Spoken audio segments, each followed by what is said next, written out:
So how do you know what is true? Well, you measure stuff and you try as hard as you can not to let your personal preferences bias your measurements. And then you bend your beliefs to fit the data that you gather, and you repeat. And this is the process that we call the scientific method. And it seems to be the only consistently effective method that we have for reliably determining what is true. Sometimes people will say, well, wait a minute, you're always changing your beliefs to fit the data. Well, truth doesn't change. Truth is what it is. So if truth doesn't change, then why is science always changing? Hypotheses are always getting updated and theories are always being revised. But that's kind of the point. I think Asimov described it really well in his essay, The Cult of Ignorance. He pointed out that, hey, at first we thought that the Earth was a sphere. And of course it turned out that the Earth wasn't a sphere. And so we refined our model and said, okay, well, the Earth is now an oblate spheroid. It's kind of squished at the poles and stretched around the equator because the spinning stretches it outward. But it turns out the Earth is not an oblate spheroid because there are mountains on it. So then we revised our model and said, okay, well, now it's an oblate spheroid with topological relief on it. And it turns out that's not accurate either, because if you get down low enough, there's people walking around moving on the surface of the Earth, and even that's changing. But the thing is science was not wrong to update these models. It was getting more and more right. I think it's a reflection of intellectual humility that we're always refining our beliefs. That's how we get to what is true. If something doesn't change, then it's either not true or it's claiming to have all truth, to be some kind of omniscience. And that's kind of absurd, because nothing that has claimed that has been able to explain all the questions we have, or answer a lot of questions, or even do as much good as science seems to be doing. Now, sometimes people will come up with these methods that they say are alternate methods for knowing what is true, and they'll mirror the scientific method in some ways. For example, they'll say, come up with a hypothesis, then perform some kind of a test to determine if it's true, like ask God, and then he'll speak to you in your heart and let you know whether or not it's true. Now, that sounds a lot like the scientific method because it involves doing an experiment, but there's a significant difference, and the problem is that humans are vulnerable to confirmation bias. That is, they're very good at hearing yes, and they're not very good at hearing no, that's not right. And I think there's a somewhat obvious reason for that. When you're wrong, when your hypothesis needs to be changed, that's mentally taxing. When I find out that my beliefs have been going down this direction and I have to correct them all and go down this direction, that's all. It's painful, and nobody likes doing that. And so people really like to hear that they're right, and I do too. I'm very vulnerable to confirmation bias. I love it when I find out that, hey, this thing I believe becomes validated. But it's not an effective method for actually arriving at what is going to keep being true indefinitely. So I think if we really want to know what the evidence is going to continue to support, we need to let the evidence direct our beliefs and go through the pain now. Have the intellectual humility to admit that, hey, we got to refine our model, rather than hold out and say, no, we're right, and never admit that we're wrong. Sometimes people will use other approaches to try and validate their beliefs. They'll say, well, it's not just my feelings, I'm also listening to all these witnesses. That many people can't possibly be wrong. But surprisingly, people get a lot of social reinforcement in telling each other that they're right, probably because of confirmation bias. And so we tend to see groups of people going in directions that are just obviously not right, and history's full of these things that we could point to. And sometimes people say, well, I'm not just looking at these living witnesses, I'm also basing my testimony on these ancient witnesses who wrote these books, and that doesn't change. And that's great, but they're not getting the bias out of the loop. And that's the big problem there, is when people want something to be true, they're very good at finding out that it's true when it actually probably isn't. So yeah, as a scientist, I put trust in other scientists all the time. If I read a scientific paper, I usually assume that the results that they report are correct, that they actually performed the experiments that they say they did, that they obtained the results that they say they did, and I trust that. Now, sometimes when a paper is published in my area, I'll actually go and perform the experiment myself, and usually I find that the trust is well placed, that I get the same results that match theirs. I have found that sometimes I don't. Sometimes papers are written and I test them and they don't really work as well as is claimed in the papers. And some people have pointed to that and said, aha, see, you can't really trust scientists either. Well, yes and no. See, it's true that not all scientists can be trusted. Every last claim must be tested, validated, or peer-reviewed, if you will. But there's a big difference between something that can be peer-reviewed and something that can't be peer-reviewed. And the difference is this. When I write a paper and I describe how to reproduce my exact results, I know that somebody might try to reproduce my work. That doesn't mean they will. Maybe nobody will ever try to reproduce my work, but the very fact that they could means that I'm putting my reputation on the line by even writing this paper. When somebody writes something that they know cannot be validated, there's something different that happens in the mind. Instead of worrying about, hey, what if somebody tries to reproduce this, tries to peer review it, they worry instead, how can I convert the person that's reading this? How can I persuade them that my view of things is correct? And they tend to exaggerate or change things or report things from a perspective that shows that their interpretation is indisputable and must be correct. And when you mix that with the fact that humans want to confirm what they already believe, this becomes very dangerous. So while it's true that not all scientific publications are necessarily reliable, in fact, there's still the fact that they could be validated, and eventually almost every scientific claim does get validated by somebody. But there's also this force of the very fact that they could be reviewed, and that's why we do peer review, is to make sure that everything at least could be reproduced.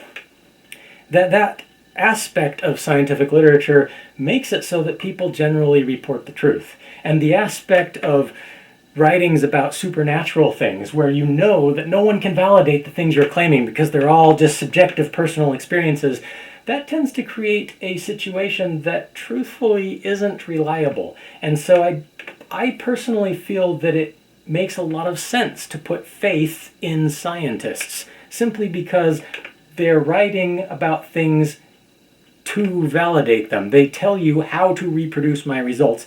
And when religious people write things, they're not telling you how to confirm what they are claiming. They're telling you to accept what they're claiming. And for that very reason, I don't think we should put faith in writings that cannot be validated. I think it's unreasonable to do that. Now, to clarify, I'm not trying to suggest that religious people are dishonest or that they're trying to mislead people. I think that it's very self-evident by the high morality that generally pervades religion that these are good people that are trying their best to tell things the way they honestly believe that they are. I just believe that they honestly believe the way things are is tremendously influenced by their own biases and doesn't necessarily represent reality. When you teach something that is not true, it has a tendency to hurt people. Now, unfortunately, it has the same effect even if that's not malicious. If you say something that's not true, but you meant well, that doesn't shield people from being victimized by it. It doesn't shield people from getting hurt. And so I think there is a form of negligent dishonesty. And I think this negligent dishonesty tends to occur when people honestly believe that they know what's true because they followed one of these alternate methods for determining what is true, but they fail to really validate the things. They fail to challenge their beliefs. They fail to really make it stand up to enough scrutiny to justify the level of confidence that they express.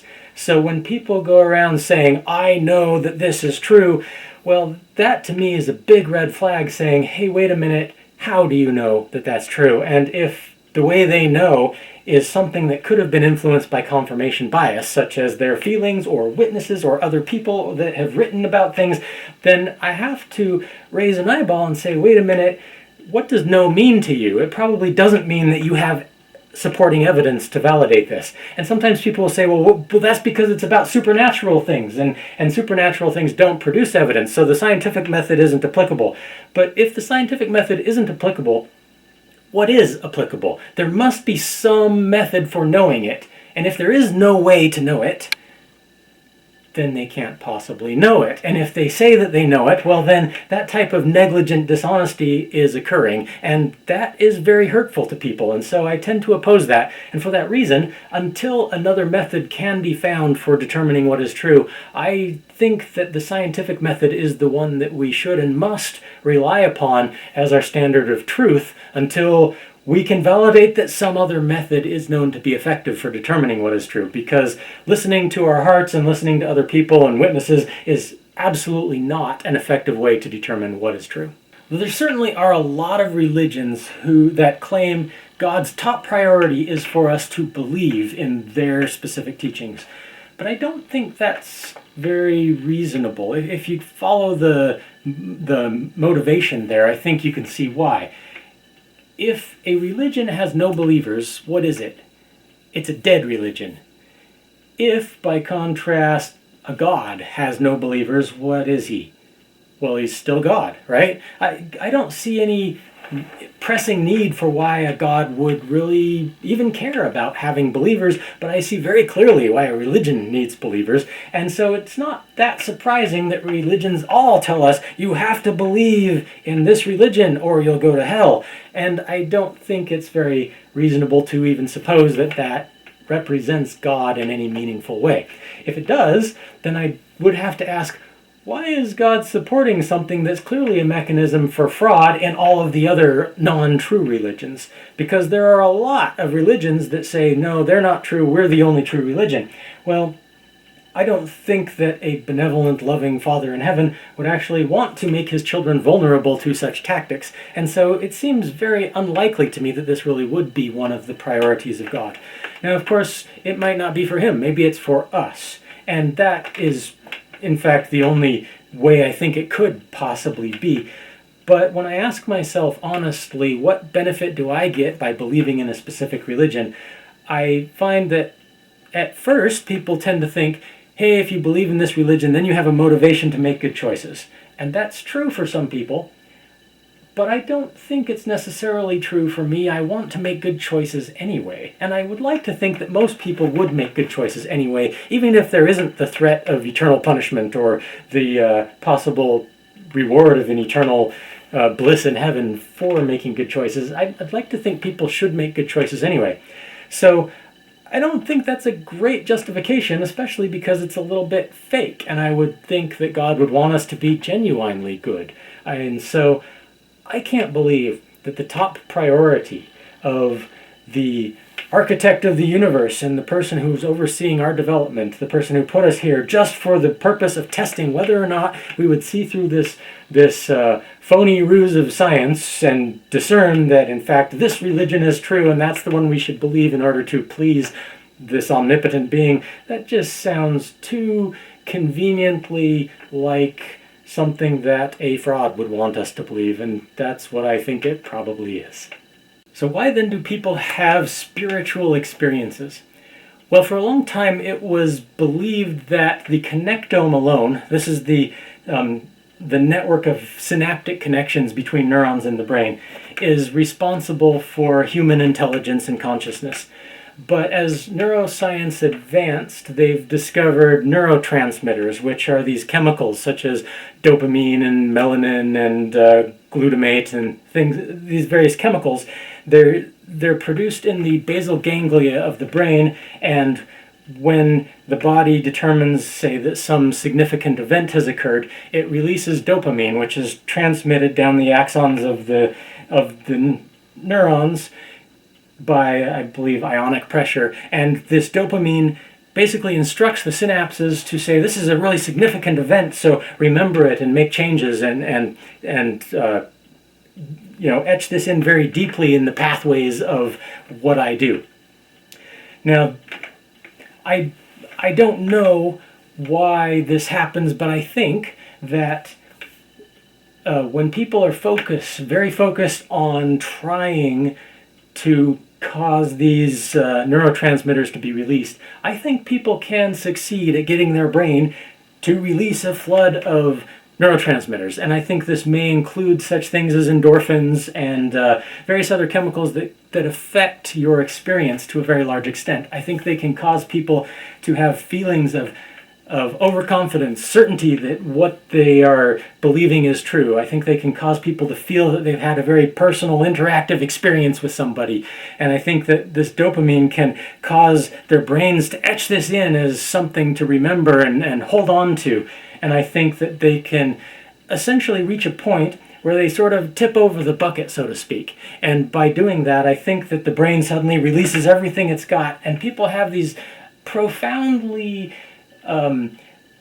more meaningful than is justified experiences that tell them, hey, what you are trying to confirm is now confirmed, and then they believe with all of their hearts that this thing is absolutely true. And I think that it doesn't actually indicate that anything is true, as evidenced by the fact that there's a huge diversity of religious beliefs around the world, and people in all these different religions are absolutely certain that their beliefs have been validated by God and are irrefutably true. But I think, unfortunately, what tends to happen is these spiritual experiences exacerbate confirmation bias to a great extent. They cause people to feel that God has been present and has told them to believe and accept what they already believe. And unfortunately, he never seems to give people new scientific advancements or tell people, hey, actually you're wrong and you should go with this. And of course there are stories in which people claim such experiences, but they just don't seem to be graspable or reliable or verifiable or useful to science, or in any way, there's no way to confirm that they aren't just these stories that have been exaggerated or have been told from the perspectives of people trying to persuade others that what they believe is true. So as unfortunate as it seems, I wish I could say that these experiences are all deeply meaningful and will tell people real truth, but I think that's more of what we want to believe than something that has actually been validated or something that seems to be an effective method for knowing truth in the real world. So whatever causes these spiritual experiences, I am unsure of, but I am sure that there are a lot of people in the world who have had a lot of conflicting spiritual experiences, and that doesn't seem to be a good method for leading us in the path of knowing what's actually going to be true. One of the reasons people attribute atheism to bad behavior is they'll say, well, if you don't believe in God, then you probably aren't attending church and you're not getting moral direction. Or you don't have the fear of an eternal damnation in hell, so why should you make good choices anyway? But I don't think those are the only reasons to make good choices. It is a very common stereotype to say all atheists are nihilistic hedonists. Well, I am not a nihilistic hedonist. I have a purpose in my life. I believe in being moral, and I am not self-centered or self-oriented. So, as one example, not all atheists are nihilistic hedonists. And in fact, the more I have looked, the more I've found that a great many atheists actually tend to turn to secular humanism. It is my experience that nihilism tends to come mostly from people who were previously religious and then lost it. A lot of times religions will tell people that they need to believe in God because that's the only way to be moral. Well, that very teaching, I think, is what causes the problem. See, when people believe that God is the only foundation for morality, and then they doubt it, and then they lose faith in God, maybe by their own choice, and maybe because they're convinced by something against their will, this religion has put them in a very dangerous situation. And sometimes I think it's self-serving. I think religions have very much evolved to do what's good for their own benefits. I think that they tell people things that keep them there. And the successful religions are the ones that do the things that help them be successful. So religions are very much evolved, and they've very strongly evolved to be good at what they do. They're some of the world's most effective parasitic ideas, if you will. I think that religions tell people that they need God to be moral because when people lose their faith in God, what they think to themselves is, wow, I don't want to give up morality, I must continue to believe in God. And they find a way to continue to believe in God because they think that's the only possible basis for morality. And that's sad. I myself have experienced that. I really did not want to ever lose my faith because it was so important to me to be good, to be moral, and to be a good, honest, true person. And I felt that God was the only foundation for that because I was taught that that was the case. How sad it would be when people lose their faith in God and therefore also lose their morality. That's not something that needs to happen. And so there's this false intertangling of morality with God that I think needs to be ripped out of society. People need to stop thinking that God is the only acceptable basis for morality, because that right there creates nihilistic atheists, and that's a very bad thing. That creates people that have no purpose in life, people that go around thinking that serving themselves is fine because there are no repercussions.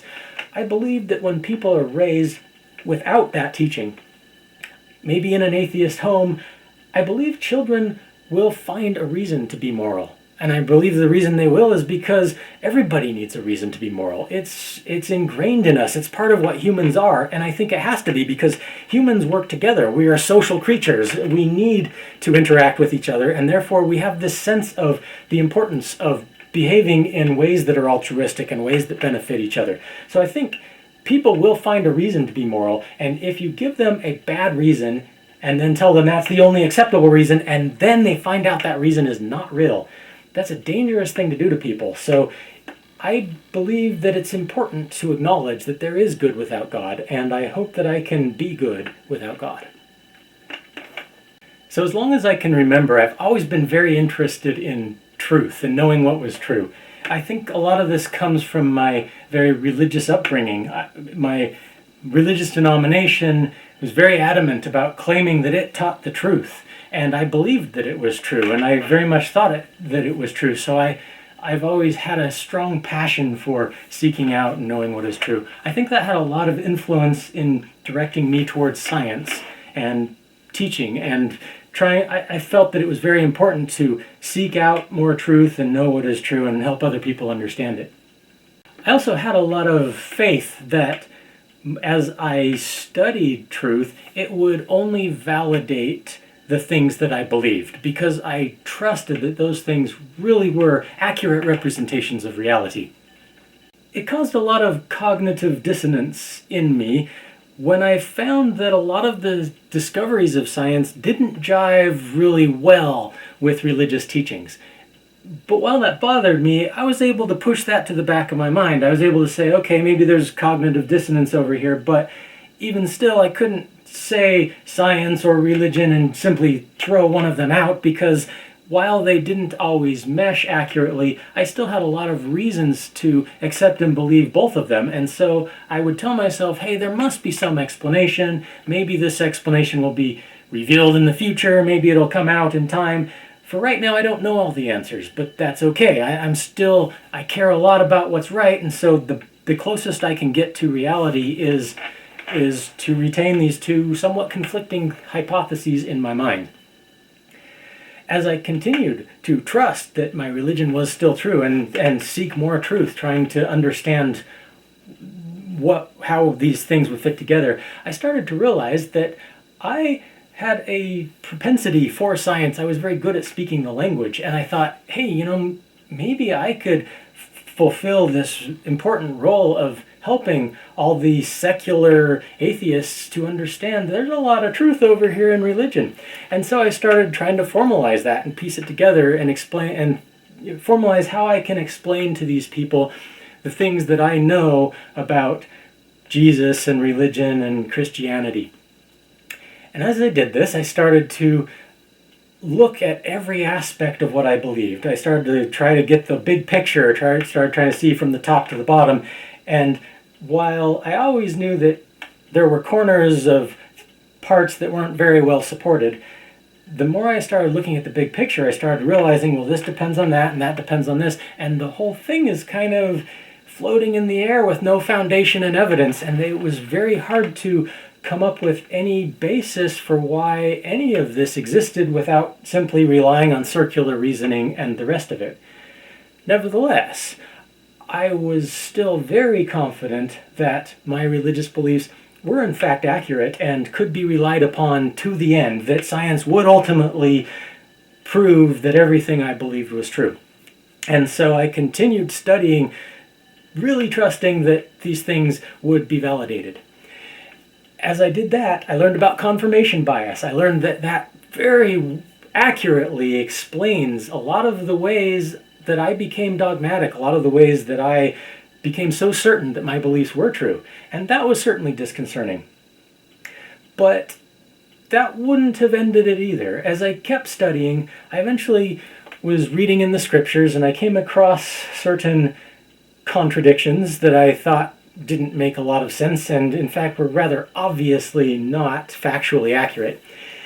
And I decided, this is reaching a ridiculous point. I've got to do something about this. And so I did what a good religious believer does. I decided to take the matter to the Lord. So I went to a place that I had set aside to pray. And as I did, I told the Lord that I really needed an answer. This was important to me. I told him that I was going to give my will to his, and I promised very solemnly, in a very covenanted way, that I would accept the answer that he gave me. I told God that I really wanted to turn my will over to his. I wanted to trust him completely so that he would then be empowered to answer me and give me some peace for all of this cognitive dissonance that was occurring in my mind. And I asked God, what should I do about it? How would you like me to respond to these apparent contradictions? What would you like me to do, since there are seemingly better explanations for the things that I believed?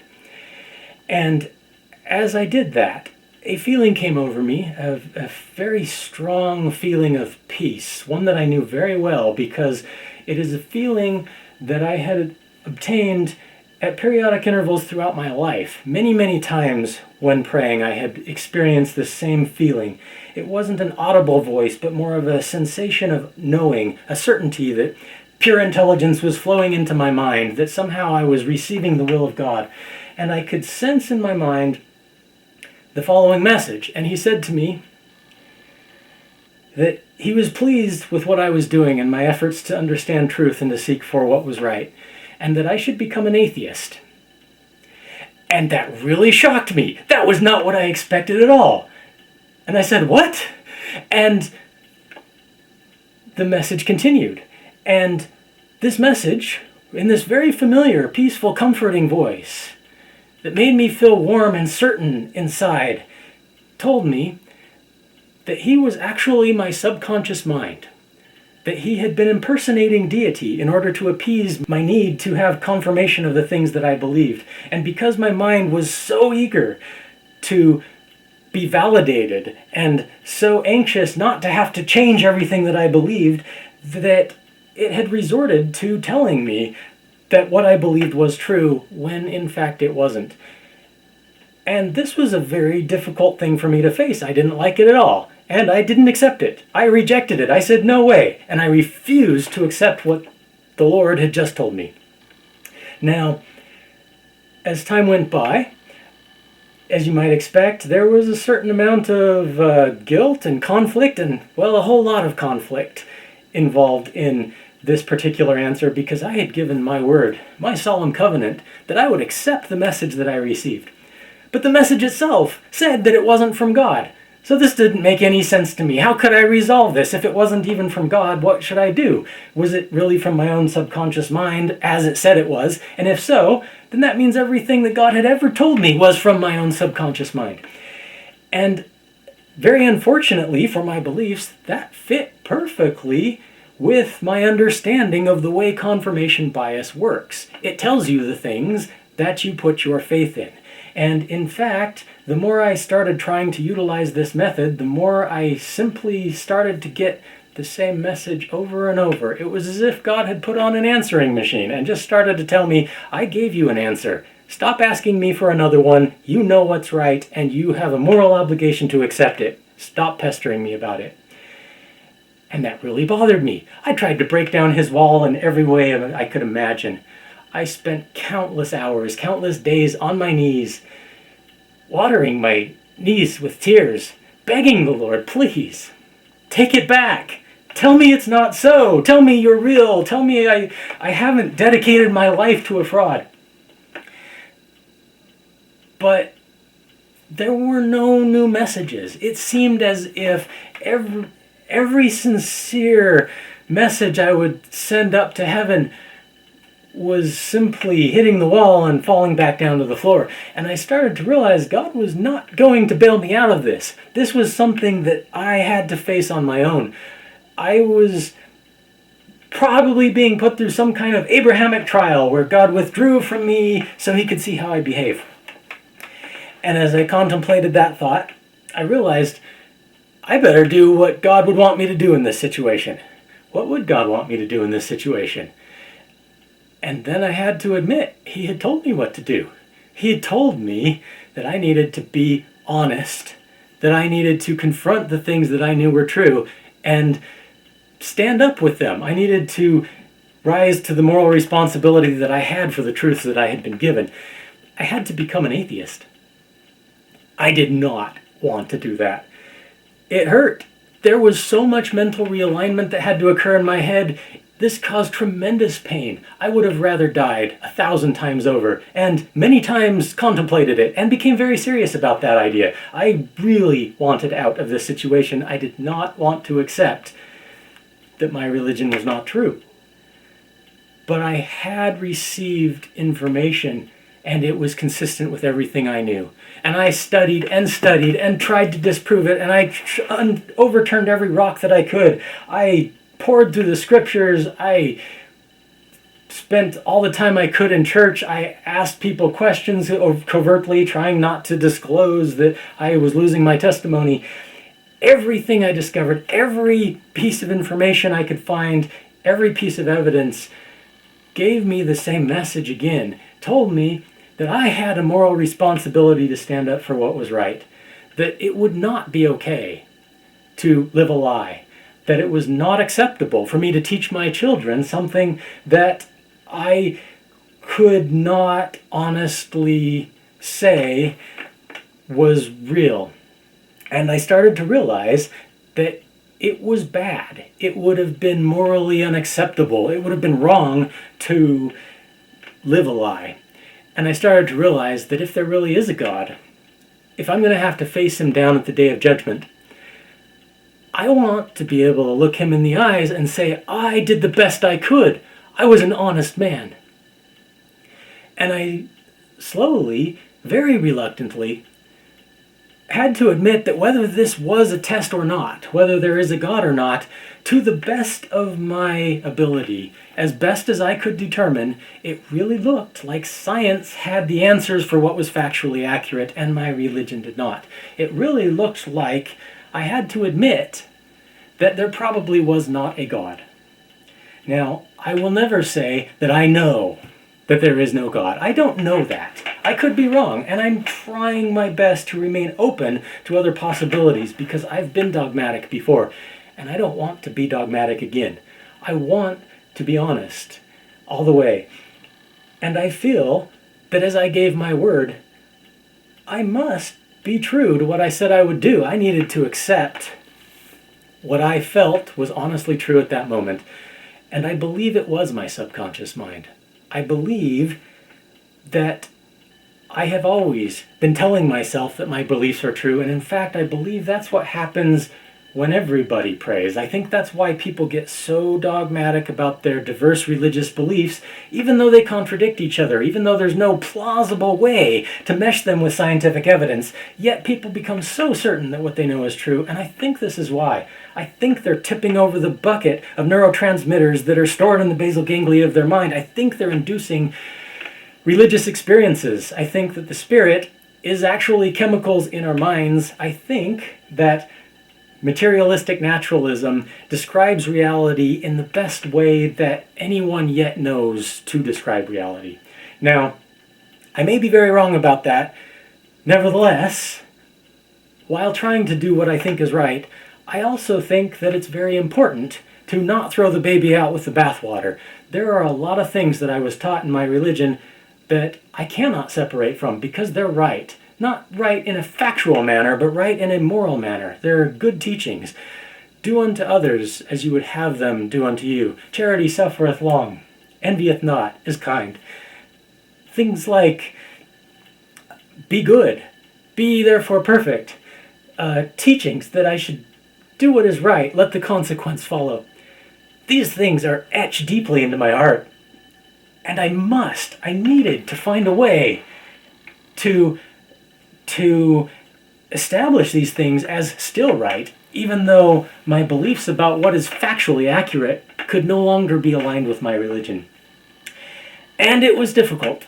I struggled with this. I searched and searched for reasons to serve as my new foundation for morality. As I moved this structure of morality that I had built on this foundation of religion and tore it off of its foundation and had to place it elsewhere, that's a painful thing to do. It was by far the most painful thing I have ever done in my life. But as I searched for reasons to be moral, I found that in fact, there are good reasons, verifiable reasons, scientific, secular reasons. That which is right, and is right for a good reason. And is right for reasons that are all around us. And in fact, if it's right, it is verifiable, and there are scientific reasons why we should do the right thing. I think that we should be altruistic. And as I have looked at life and the patterns that we see in life, I find that every level of progression has occurred because organisms have started to behave in an altruistic manner instead of being self-serving. Mammals are more advanced than reptiles. Why? Because they take care of their young instead of laying eggs and abandoning them.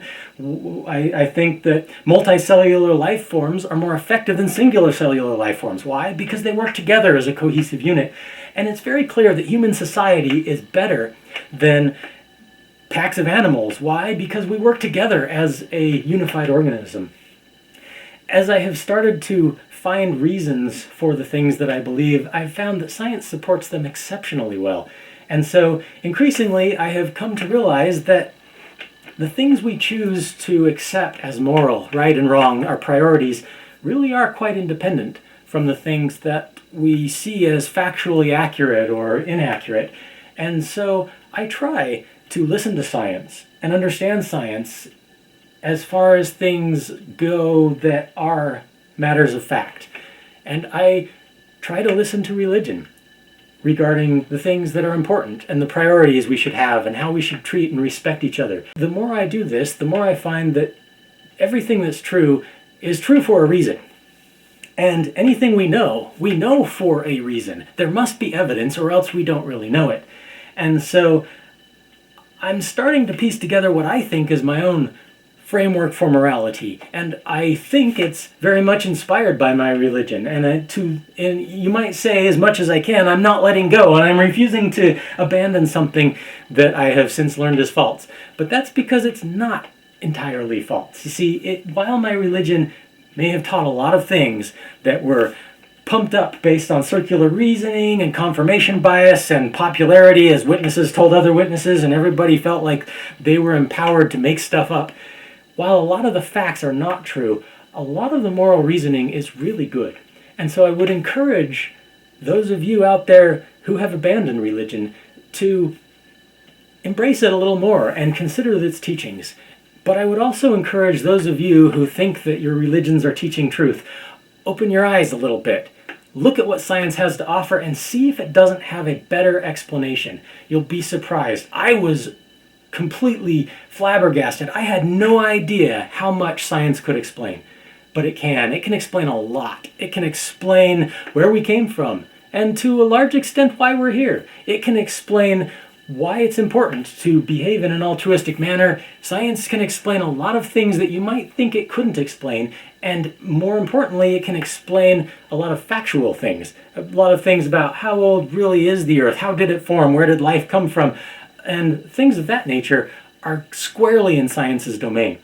So there's a lot out there to learn, and I hope that you will be open to learning as I try to be open to learning.